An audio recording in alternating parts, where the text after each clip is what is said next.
The Furnished Room. Restless, always moving, forever passing, like time itself, are most of the people who live in these old red houses. This is on New York's West Side. The people are homeless, yet they have 100 homes. They go from furnished room to furnished room. They are transients forever. Transients in living place, transients in heart and mind. They sing the song Home Sweet Home, but they sing it without feeling what it means. They can carry everything they own in one small box. They know nothing of gardens.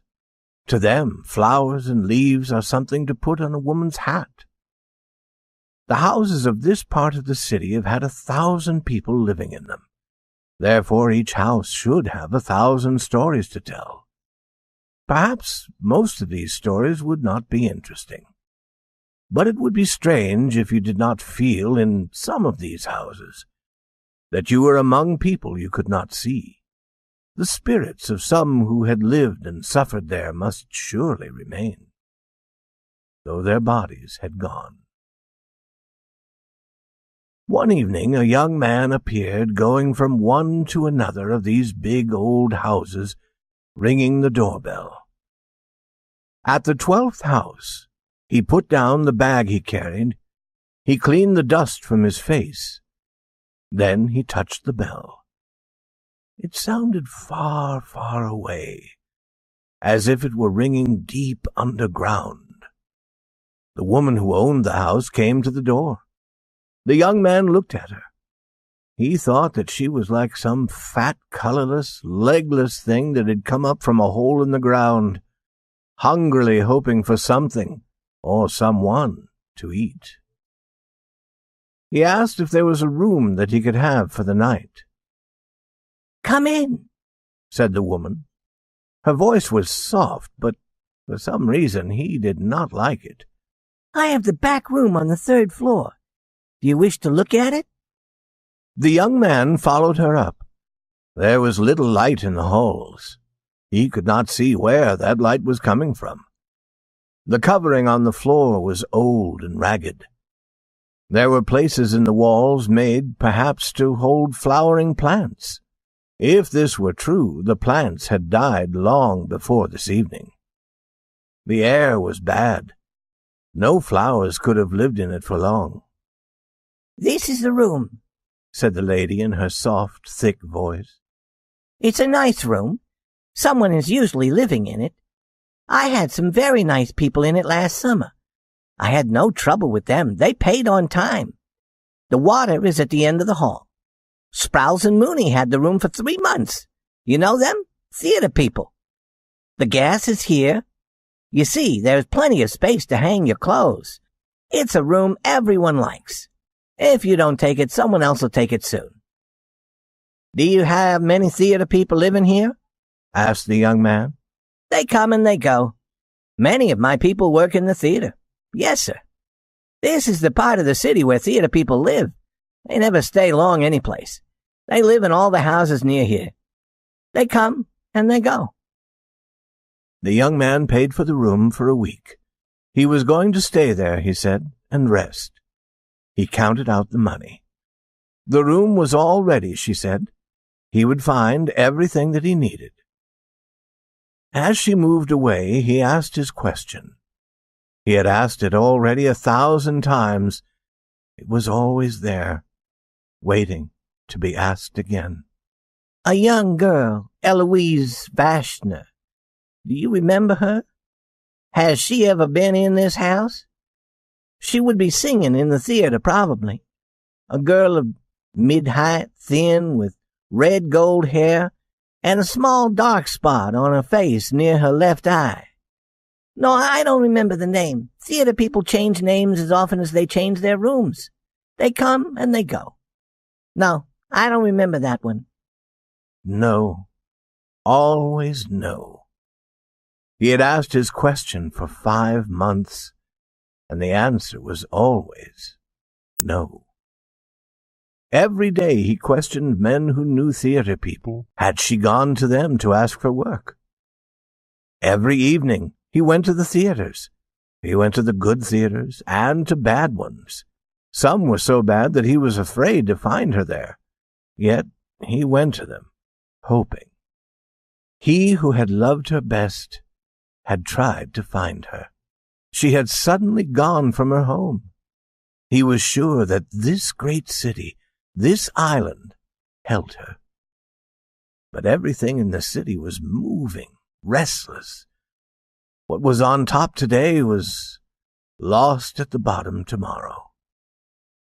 The furnished room received the young man with a certain warmth, or it seemed to receive him warmly.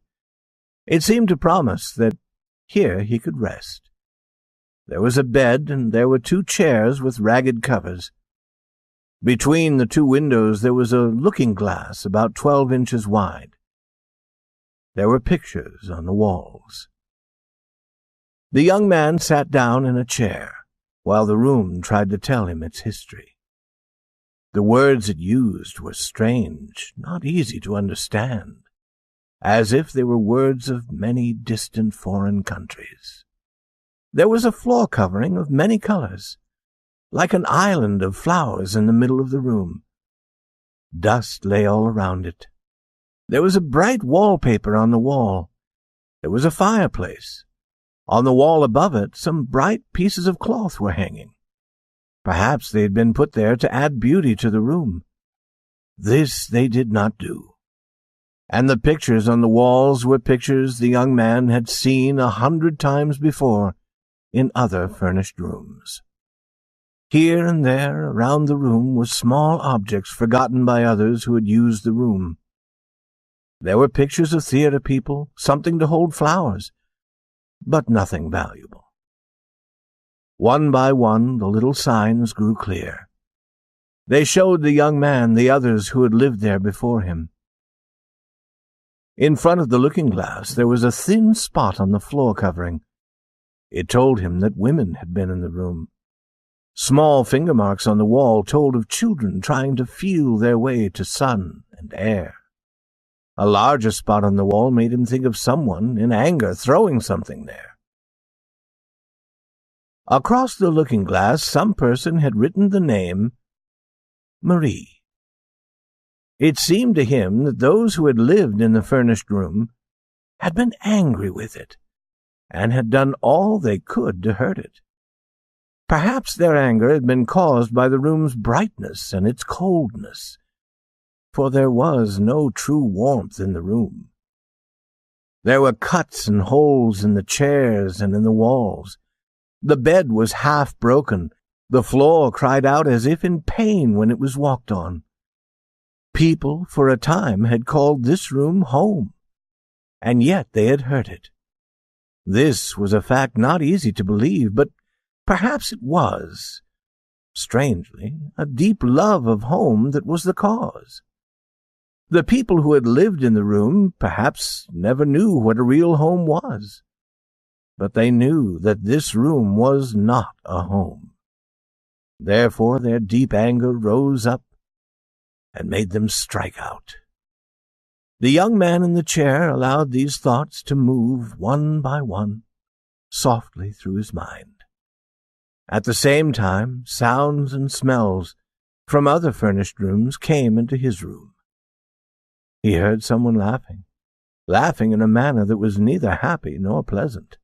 From other rooms he heard a woman talking too loudly. He heard people playing games for money. And he heard a woman singing to a baby. And he heard someone weeping. Above him there was music. Doors opened and closed. The trains outside rushed noisily past. Some animal cried out in the night outside. And the young man felt the breath of the house. It had a smell that was more than bad. It seemed cold and sick and old and dying. Then, suddenly, as he rested there, the room was filled with the strong, sweet smell of a flower, small and white, named Mignonette.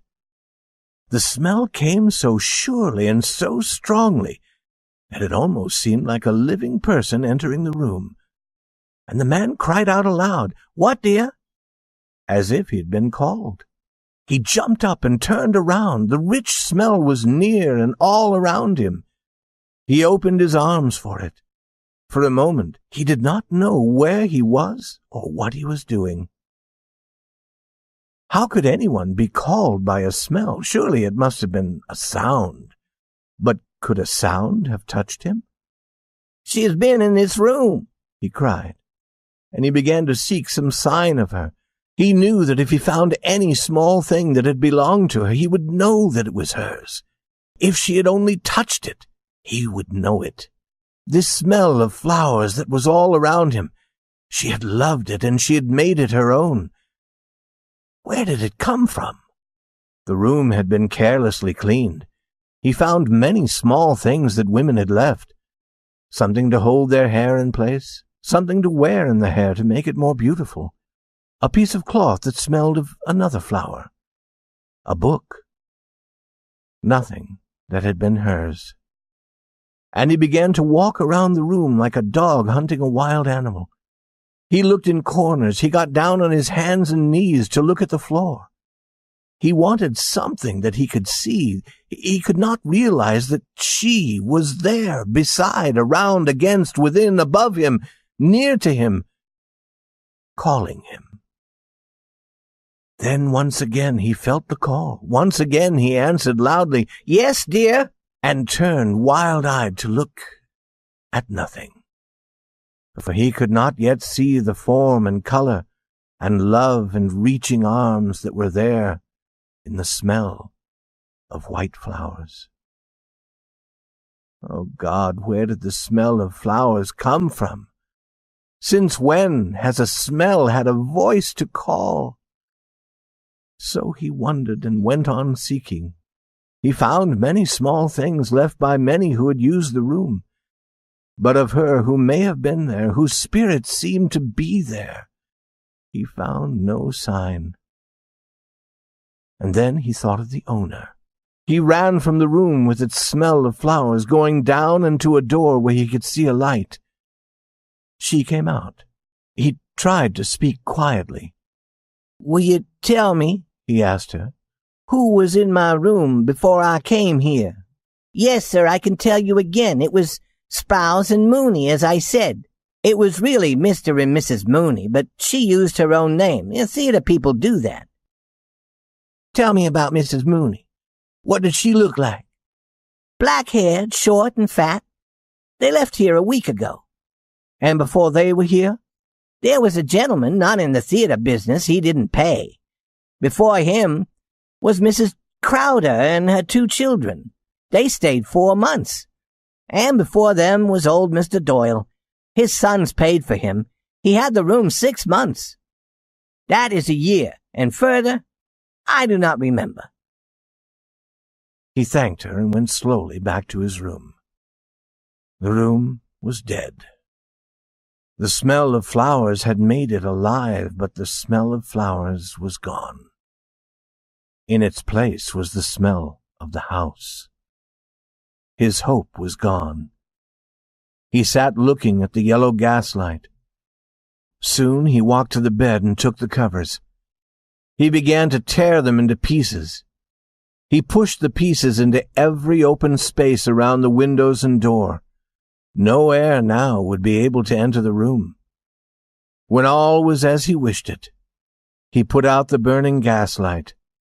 Then, in the dark, he started the gas again, and he lay down thankfully on the bed. It was Mrs. McCool's night to go out and get them something cold to drink. So she went and came back, and sat with Mrs. Purdy in one of those rooms underground where the women who own these old houses meet and talk. "I have a young man in my 3rd-floor back room this evening," said Mrs. Purdy, taking a drink. "He went up to bed 2 hours ago." "Is that true, Mrs. Purdy?" said Mrs. McCool. It was easy to see that she thought this was a fine and surprising thing. You always find someone to take a room like that. I don't know how you do it. Did you tell him about it?" "Rooms," said Mrs. Purdy in her soft, thick voice, "are furnished to be used by those that need them. I did not tell him, Mrs. McCool." "You're right, Mrs. Purdy. It's the money we get for the rooms that keep us alive. You have the real feeling for business. There are many people who wouldn't take a room like that if they knew. If you told them that someone had died in the bed, and died by their own hand, they wouldn't enter the room." "As you say, we have our living to think of," said Mrs. Purdy. "Yes, it is true. Only 1 week ago I helped you there in the 3rd-floor back room. She was a pretty little girl, and to kill herself with the gas. She had a sweet little face, Mrs. Purdy." "She would have been called beautiful, as you say," said